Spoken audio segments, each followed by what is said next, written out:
Bonjour, le Bitcoin a-t-il bottom ou juste un petit rebond avant de continuer la chute?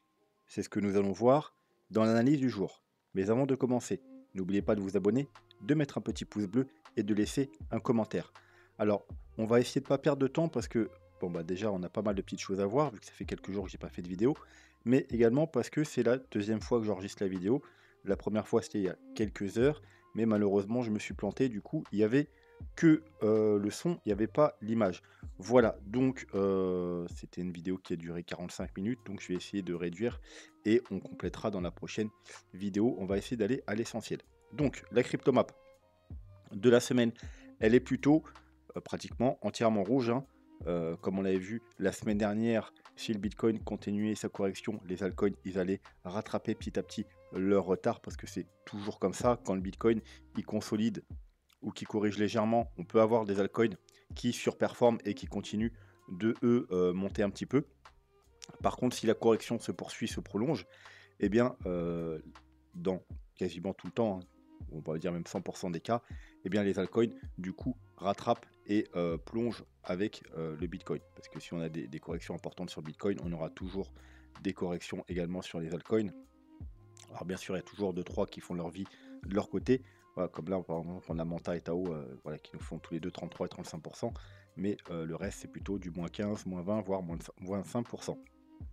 Donc les altcoins, voilà, on est dans cette situation-là, hein. On avait cassé, alors je vais essayer, voilà, si ça veut bien déjà de repasser en weekly. On avait cassé ce fameux range qui nous bloquait depuis plus d'un an. Donc on a eu une belle poussée comme on s'y attendait après la cassure, hein. On avait déjà cette cassure-là, hein. C'était la première belle indication qu'on a cassé cette trendline baissière et ce niveau-là en blanc. On est venu rejoindre ce niveau, puis on l'a cassé. Nouvelle impulsion. Maintenant, on va retourner en daily. On avait un support là qui nous faisait résistance ici, puis support. Maintenant, bah, vu qu'on l'a cassé, il va jouer à nouveau le rôle de résistance. On a également une petite trendline baissière. Donc ce qu'il nous faut pour repartir à la hausse, bien entendu, et bien déjà, dans un premier temps, c'est de casser ce fameux niveau autour des 466. Donc je vous rappelle, hein, on est sur le crypto market cap 3, c'est-à-dire c'est l'ensemble des altcoins, des cryptos, sans le Bitcoin et sans l'Ethereum. Donc c'est l'ensemble des altcoins. Donc ce qu'on veut, c'est une cassure de ce niveau, et puis au passage casser la trendline. Et alors là, on est en daily, hein, valider sur les indicateurs, ici sur le stock RSI, repasse au-dessus de la zone de surachat avec un joli croisement, et avoir également un croisement bullish sur le MACD pour valider tout ça. Et là, effectivement, on pourrait avoir une nouvelle jambe haussière. Si on est rejeté de ce niveau, ou qu'on monte un petit peu plus et qu'on est rejeté de la trendline, on risque malheureusement d'aller chercher et bien ensuite le support en dessous, donc c'est-à-dire quand même un peu plus bas au niveau des 400. Simplement parce que là, on a testé ce niveau-là. Le prochain niveau, c'est celui-là. Ça équivaudrait à un pullback sur le haut du range, tout simplement. Le CryptoFear. Alors, le CryptoFear, c'est vrai que ça fait un moment qu'on l'a pas vu parce que il se passait rien pendant plusieurs mois. On est resté bloqué dans ce range. Et comme je vous avais dit tout le long du range, la sortie du range, ça va nous donner la réponse. Ça veut dire si on arrive à casser les 80, et bien comme à chaque fois, c'est une grosse poussée haussière. On a monté un pas mal, hein, ces derniers temps avant de chuter depuis les 48 000 $, mais ça reste encore relativement doux, on va dire, pour un bull run. Les grosses impulsions haussières se font quand on passe justement ces fameux 80. Voilà, donc c'est pour ça que je vous ai dit qu'on va rester pas mal de temps dans le range entre 60 et 80. Et si on casse à la hausse, on aura une grosse accélération haussière. Si par contre on casse à la baisse, eh bien on aura une correction. Voilà, on a cassé à la baisse, on est sorti de ce range et on a une autre correction. Ensuite, en correction, qu'est-ce qu'il faut regarder? C'est le niveau aux alentours des 40. En général, quand on a des corrections comme ça dans un bull run, eh bien on vient rechercher régulièrement aux alentours des 40. Donc c'est en général vers ces niveaux-là qu'il faut chercher des bottoms. Bon, là on a été à 48. Des fois ça suffit, hein, on ne va pas plus bas. Donc effectivement, on a potentiellement bottom, mais j'aurais bien aimé voir une petite poussée pour aller vraiment chercher plus aux alentours de la zone vraiment plus proche des 40. Alors, on va commencer par le graphique court terme. On ira voir le dollar après parce qu'on va l'associer au graphique plus long terme. Donc pour l'instant, on va voir le graphique court terme. Donc on avait le top là au 49 000 $. On avait réintégré ce canal dans lequel on y était passé plusieurs semaines, pratiquement plusieurs mois, puisqu'on avait travaillé l'intérieur, puis on l'avait travaillé par-dessus. On l'a réintégré, on est venu chercher la zone basse qu'on a travaillé pendant quelques jours, ça a lâché, pullback, et voilà. Donc après, hein, l'objectif, comme on avait vu, premier objectif, c'est de venir chercher ce niveau-là, les 40 000. Chose qui a été faite ici, avec un rebond. Ensuite, ça n'a pas tenu. Et alors, il y avait deux possibilités, soit faire juste une mèche pour prendre la liquidité, parce que ici, c'était le niveau de liquidité de toute cette période ici, depuis qu'on a passé ici. Voilà, le plus bas, c'était ici. Et donc, tous ceux qu'on accumulé ici pour les sortir, il suffisait de, enfin, ceux qui tradent hein, avec des stops, hein, de venir ici pour prendre les stops. Et deuxième possibilité, c'était d'aller un peu plus bas pour chercher ce niveau-là. Ce niveau-là, c'est les 38 000 $ parce qu'il y avait pas mal de confluence avec les indicateurs ici. C'était également, vous voyez, l'ancienne résistance qu'on avait ici hein, dans ce mouvement-là. Et si possible, on avait dit que ce serait bien qu'ils viennent chercher ce niveau-là eh bien, aux alentours du 23-24 janvier parce que à ce moment-là, il serait en parfaite synchronisation. Voilà, on cumule. Vous voyez ici, là, pile poil le jour où on est venu le chercher. Hein, on avait bien timé le truc. Avec cette trendline, cette ancienne trendline haussière du début du bull run. Voilà, donc on avait dit que ce serait pas mal s'ils viennent chercher ici, ce serait un bon niveau d'achat. Et vers le 23-24 janvier, un peu comme on avait vu le top ici, on verra sur le graphique, le graphique plus long terme après. Donc on est venu parfaitement le chercher, c'est pour ça que avant qu'on vienne toucher ici, je vous ai fait un petit update Twitter, parce que quand je fais pas de vidéo, j'essaye, quand on arrive sur des points importants, de vous le rappeler. Donc voilà, j'avais fait un premier petit tweet ici. Ça veut bien s'afficher. Voilà, vous voyez, on n'avait pas encore atteint le niveau ici. On était encore à 38 900 $. Et quelques heures après, parfaitement, on est venu chercher justement ce fameux point-là. Donc je vous disais d'attendre qu'on aille le toucher et les confirmations, bien évidemment. Et puis ensuite, j'ai fait un update après pour dire que on avait été bien touché le point. Là, la divergence, parce que j'avais parlé également d'une divergence, était validée, etc. Et que maintenant, voilà, on était sur la première résistance. Bref, on va revenir au graphique. Donc, en 4 heures, on avait effectivement, en plus de venir chercher ce point-là, une potentielle divergence haussière. Vous voyez, par rapport à ce point-là et ce point-là, on fait un plus bas. Là, on fait un plus haut. Bien entendu, pour ceux qui attendent les confirmations, il fallait attendre de casser ce niveau-là, puisque c'est la base de la divergence, pour valider la divergence. Au passage, vous voyez, c'était à peu près le même niveau que en même temps de casser la petite moyenne mobile du RSI. Donc ça fait une double cassure validation haussière ici. Donc ça a validé, ça a bien rebondi. Mais maintenant, on est bloqué forcément sur l'ancien support hein, qui est maintenant résistance. On est bloqué aux 40 000 $. Alors, il y a le niveau graphique, hein, mais il n'y a pas que ça. Hein. Il y a aussi des indicateurs, je pense, qui bloquent ici. Donc maintenant, tout simplement, pour espérer aller rejoindre, alors ma première target, c'est autour des 42-43 000 $, tout simplement parce que vous voyez que déjà graphiquement, vous avez la zone là, vous voyez ici, zone de support et de résistance, et puis là vous avez la zone de résistance. Voilà, donc entre les 42 et 43 000 $, vous avez une résistance, mais on verra après qu'il y a d'autres choses à ces niveaux là qui vont nous bloquer. Et également si on prend un petit hop Fibo de toute la chute, voilà, ici aux 42 500 $ exactement, vous voyez à ce niveau là parfaitement, on a également la moyenne mobile 38,2. Donc voilà, la plus importante au départ. Bien entendu, si on la casse, l'objectif, ce sera beaucoup plus haut ensuite. Ce sera la zone de rechargement de short ici, entre les 44 et les 46 000 $. Mais voilà, déjà, premier temps, il faut casser les 40 000 $ pour aller rechercher cette fameuse moyenne mobile 38,2. Et ensuite, si on la casse, on verra peut-être que le rebond ne sera pas simplement un rebond, mais qu'on aura effectivement trouvé un bottom ici. Voilà, tant qu'on n'a pas cassé les 0,38,2 à minima, il ne faut pas s'enflammer. Alors moi, bien entendu, je sais qu'il y en a parmi d'entre vous, on est rentré quand même en trade au cas où, puisqu'on était sur des bonnes zones d'achat, on avait des confirmations d'indicateurs, etc. En plus, c'est une zone d'achat qu'on avait prévue, on avait timé au jour près, hein, le 23 janvier. Donc on est venu parfaitement chercher à la date précise ici. Donc j'ai pris même 2 trades, hein, pour info. J'ai pris un trade où j'avais un buy limit, hein, au cas où j'étais pas là, à 38 700, donc il est venu parfaitement le chercher. Et puis ensuite, comme au final j'étais là, j'ai repris un trade sur la première correction. Et ici, on est venu chercher les 0,618. Donc voilà, ici, sur les 39 000, j'ai repris un autre petit trade. Et un trade court terme où j'ai déjà pris des profits ici sur la première résistance. L'autre, c'est un trade plus long terme au cas où on a bottom ici.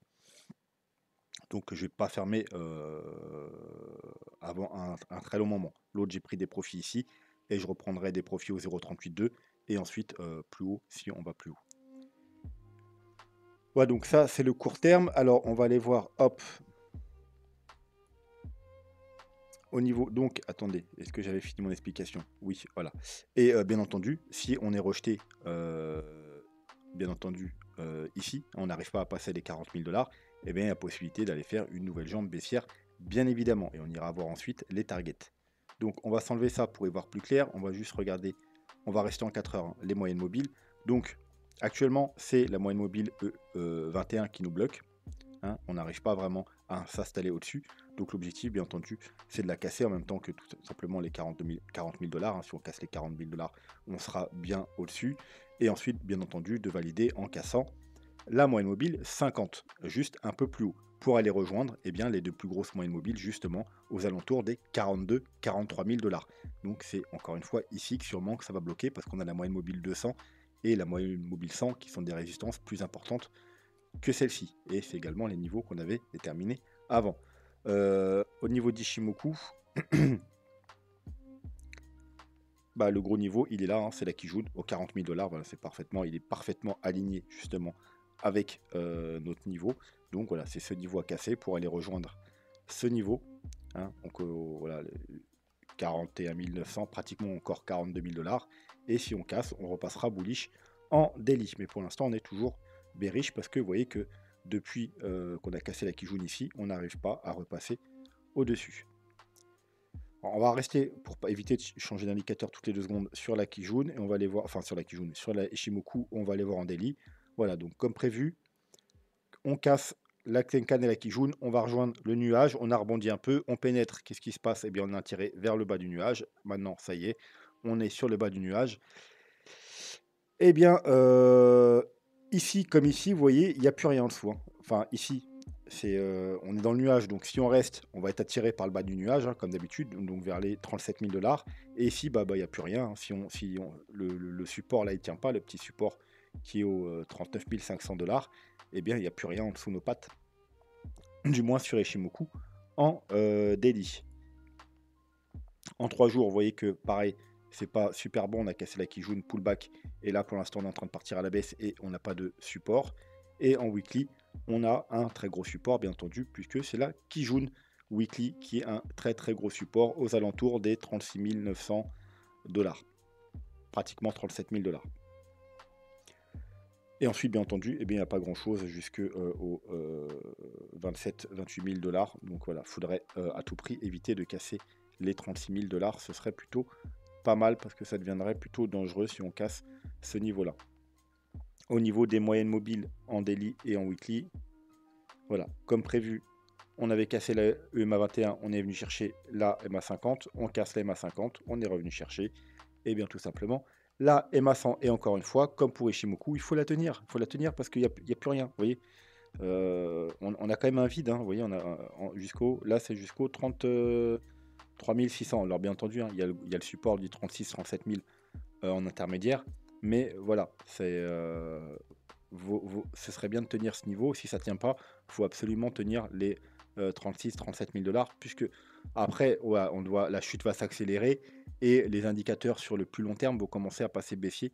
Ce sera plutôt inquiétant. Donc voilà, tenir ce niveau, ça peut être pas mal. Hein. On est sur la moyenne mobile 100, donc effectivement, ça peut être un niveau de bottom. Et sinon, il faudra aller rechercher les indicateurs un peu plus long terme. Voilà, ici, en weekly, on a, comme sur Ishimoku, pratiquement voilà, 36 000 $. Encore un gros support parce que la 21 en weekly, bien entendu, c'est un support important en général. En bull run, vous voyez qu'on la casse rarement. On vient s'appuyer dessus, mais c'est rare qu'on la casse. Bon, là, il n'y a pas beaucoup d'historique.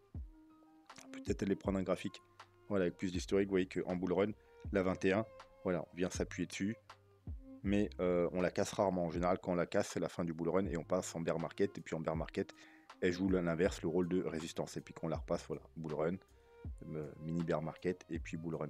Voilà, donc voilà, gros support et gros point d'achat intéressant. Surtout parce que n'oubliez pas qu'au passage, à ce niveau-là, on a également la Kijun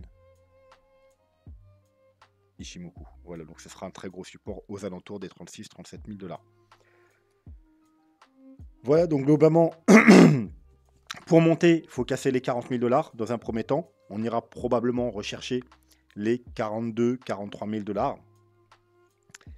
Et si eh bien, on n'arrive pas à casser les 40 000 $, rendez-vous aux 36-37 000 $. Et voilà, ce serait bien que ça tienne tout de même. Alors, de quoi je voulais parler? Ça c'est fait, ça c'est fait. Hop. Ça, on s'en fout. Ça, le portefeuille de la chaîne, voilà, pour info, hop, il est à 18 000 $. Hein, donc au top, on était à 21 000, alors, je sais pas, 30 days. Bon, on était un peu plus de 21 000, voilà, un peu plus de 21 000 $. Donc c'est quand même bien descendu, mais bon, ça va, vu qu'on a commencé à 10 000, on a encore de la marge. Je vais peut-être, vu que j'ai vu qu'il restait un peu de dollars, je sais pas, il traîne où, mais je sais qu'il reste un peu de dollars. Voilà, il reste un peu de dollars, 263. Donc je pense que je vais racheter, soit je vais booster de cryptos qui sont déjà dans le portefeuille, donc je vous laisse, je défile un peu. Regardez toutes les cryptos, ouais, il y en a beaucoup, il y en a 50 je crois. Rajouter des cryptos que j'ai pas beaucoup, ou soit des nouvelles. Je vous laisse mettre en commentaire s'il y a des trucs intéressants. J'irai voir les graphiques bien entendu. Si les graphiques sont bons, je ferai une analyse sur la prochaine vidéo ou celle d'après. Et je les rajouterai peut-être en portefeuille si voilà, elles ont atteint des bons niveaux graphiques. Donc voilà, donc peut-être rajouter, profiter de la correction pour dépenser les derniers dollars qu'on a qui traînent dans le portefeuille. Donc tout ça en commentaire. Ensuite, graphique long terme. Donc, on est venu chercher les 0,618. Donc, pour vous comparer un peu avec l'ancien bull run, et avant de continuer, je vais juste boire une gorgée d'eau parce que là, j'en peux plus, il fait super chaud.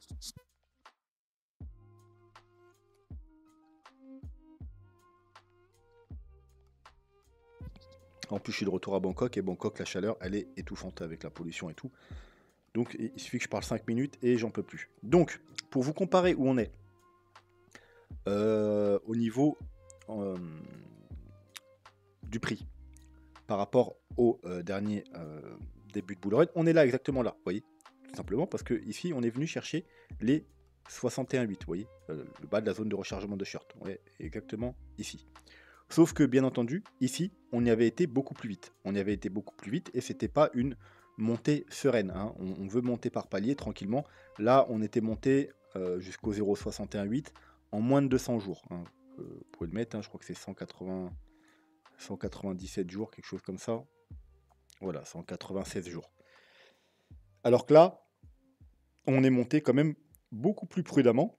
On est monté exactement en 427 jours, je sais, parce que vous allez voir, il y a une belle analogie, vous voyez, 427 jours. Donc là, on n'aura pas besoin d'avoir vous voyez, toute cette correction qui a duré éternellement. On n'a pas besoin d'avoir ça, puisqu'on est monté beaucoup plus prudemment. Voilà. Par contre, on peut avoir une correction. Alors, pas aussi puissante que celle-là, hein, mais au niveau du timing, hein, parce que là, au niveau du prix, on est à ce niveau-là. Mais au niveau du timing, vous voyez que on est là. Hein, je vais vous montrer. On avait dit 427 jours. Si je vous mets, alors il faut que je le prenne bien. Si je vous mets 427 jours, voilà, pile là. Et vous voyez, c'est quand même fou. Hein. Ici, on a top à 427 jours. Et ici, on a top à 427 jours. Alors là, on n'a pas forcément un gros top. Ça ne veut pas dire qu'on va faire une grosse correction. Mais voilà, c'est quand même un petit top à 427 jours. C'est quand même fou. Bon, alors ça, je ne l'avais pas vu avant. Mais nous, bien entendu, on l'avait déjà repéré avant avec...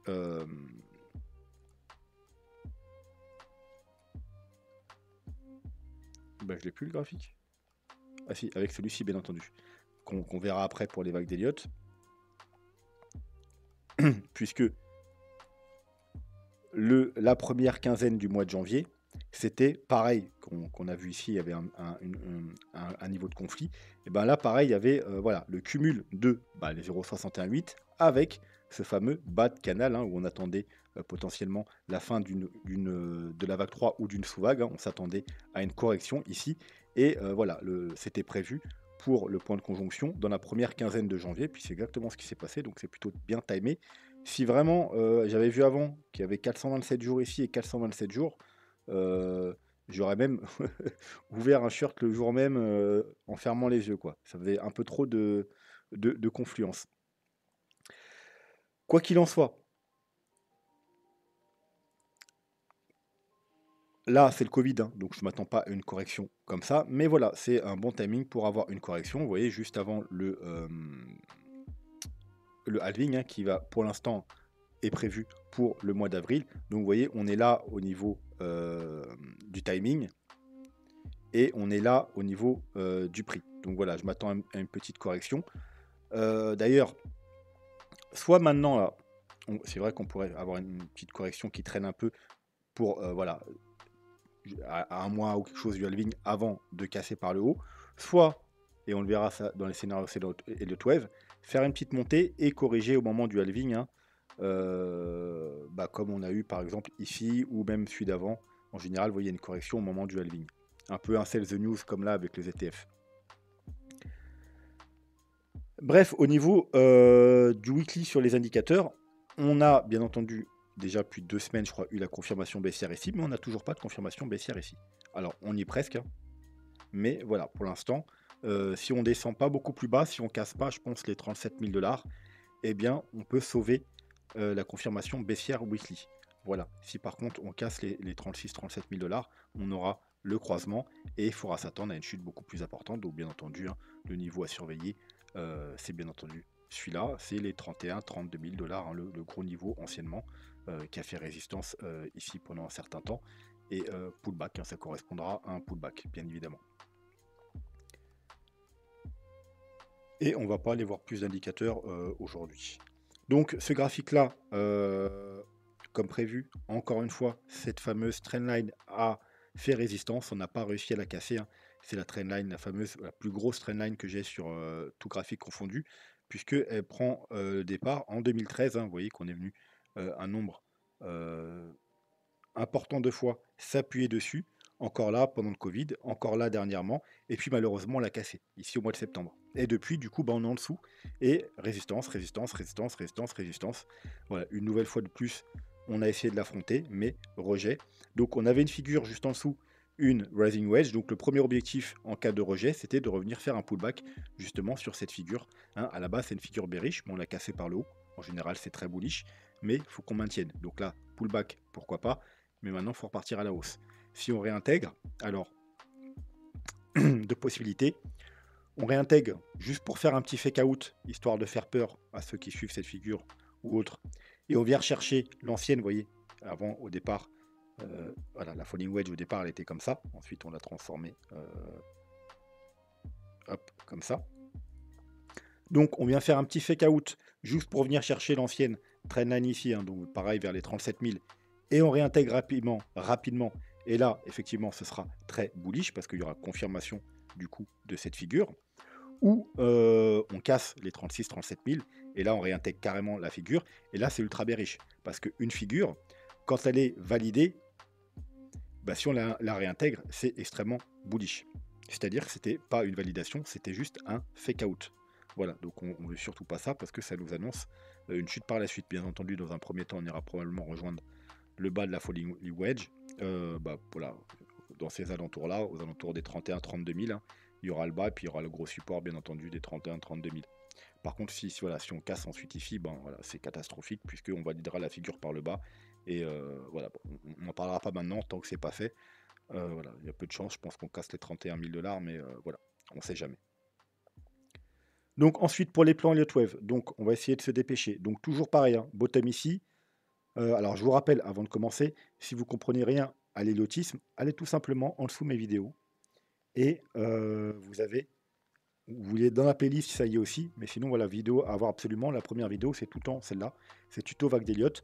C'est un tuto très simple qui vous permet de comprendre c'est quoi l'éliotisme et de comprendre toutes les analyses, les miennes, mais également celles d'autres youtubeurs qui font des vagues d'Elliott. Voilà, vous avez également d'autres vidéos si ça vous intéresse.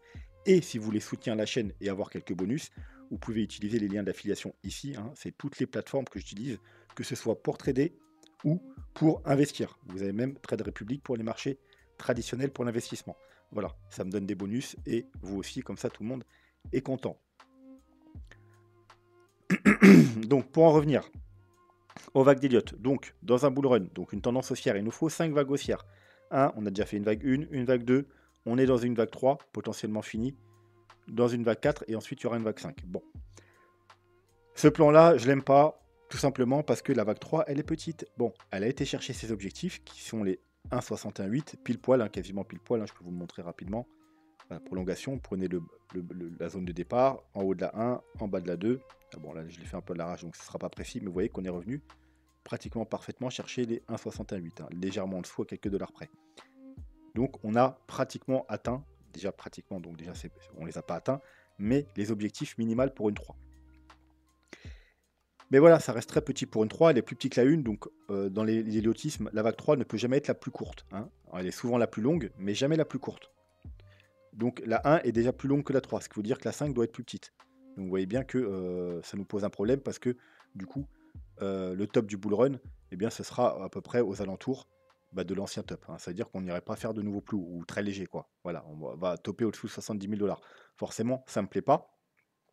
Et au niveau du cycle, également, il se terminerait un peu tôt. Vous voyez, en mai 2024, c'est un peu tôt. Voilà, donc c'est vraiment pas celui que je privilégie. Deuxième scénario, alors, de base, c'est toujours pareil, on a bottom là, une vague 1, une vague 2, on est bien dans une vague 3, mais en fait, on est au tout début d'une vague 3, le mouvement qu'on a fait là, c'est juste la première sous-vague 1, là on fait une vague 2, donc on n'a pas encore atteint les objectifs principaux, et ensuite on aura 3, 4, 5, et seulement, vous voyez là, on terminera la vague 3, et on la terminera, on aura déjà cassé les sommets, et puis ensuite une vague 4 et une 5, donc là, bien entendu, ça va durer beaucoup plus long, hein. Alors on le voit par exemple là, vous voyez, ça se termine à peu près en avril 2025, c'est un ordre de grandeur, hein, vous voyez, mais bon, ça sera pas, c'est pas placé... c'est pas vraiment, il n'y a pas de calculs qui ont été faits, hein, c'est placé à la main, mais pour vous donner un ordre d'idée, donc c'est déjà plus raisonnable. Et bien entendu, on va aller au-dessus des 100 000, des 120 000 $ avec ce scénario. Donc c'est un scénario qui est déjà un peu plus plausible, mais il ne me plaît pas non plus à fond. Donc j'ai mon scénario alternatif, et simplement on met juste le RSI, on va dire un compromis entre les deux. Vous voyez, si je vous mets le RSI en weekly, là vous voyez, et vous voulez compter cette vague-là, on peut compter une vague, deux vagues, donc une vague, deux vagues, trois vagues. Là, on serait dans une vague 4, et il nous manque une vague 5 avec une divergence. Donc, en gros, hein, pour vous faire sur le graphique, une vague, deux vagues. Là, on a simplement fait une vague 3. On est dans une vague 4, alors terminée ou pas. Et ensuite, on aura une vague 5.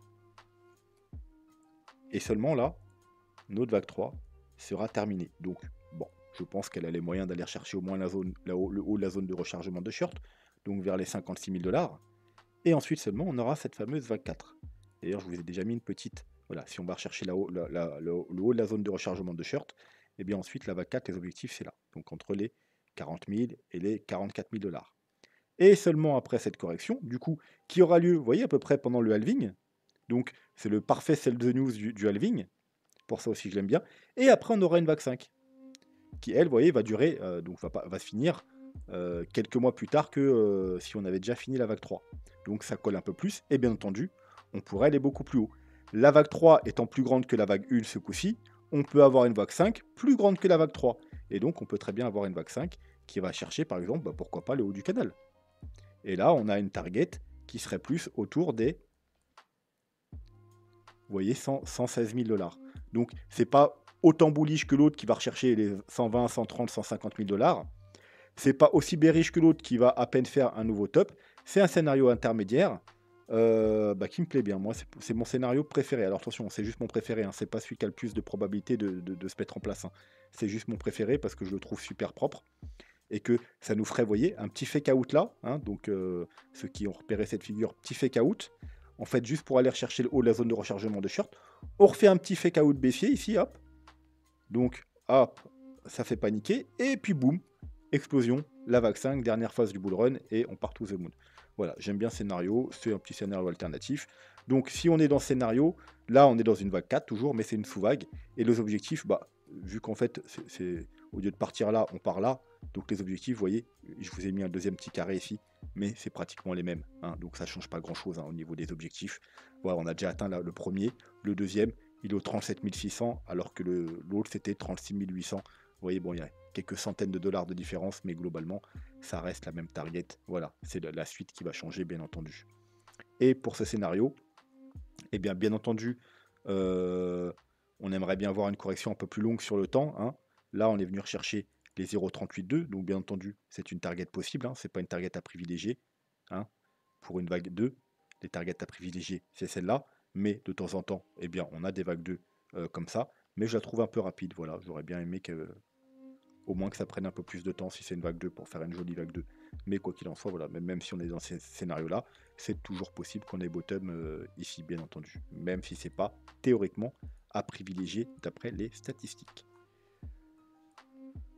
Voilà, je pense qu'on va s'arrêter là pour aujourd'hui. Je compléterai dans la prochaine vidéo qui aura lieu, j'espère, dans pas trop longtemps, vu que là, je suis un peu bien installé. Pendant quelques jours, c'était un peu le bordel, hein. J'étais dans une chambre vraiment très limitée. Mais là, je suis un peu plus confort. Donc, je pense que je vais vous faire une vidéo. Je sais pas, on est quel jour là? Jeudi?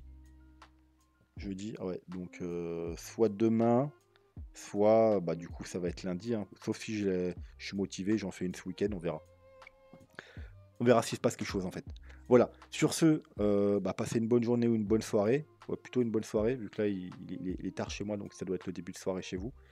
Et puis je vous dis à bientôt. Voilà. Tchuss!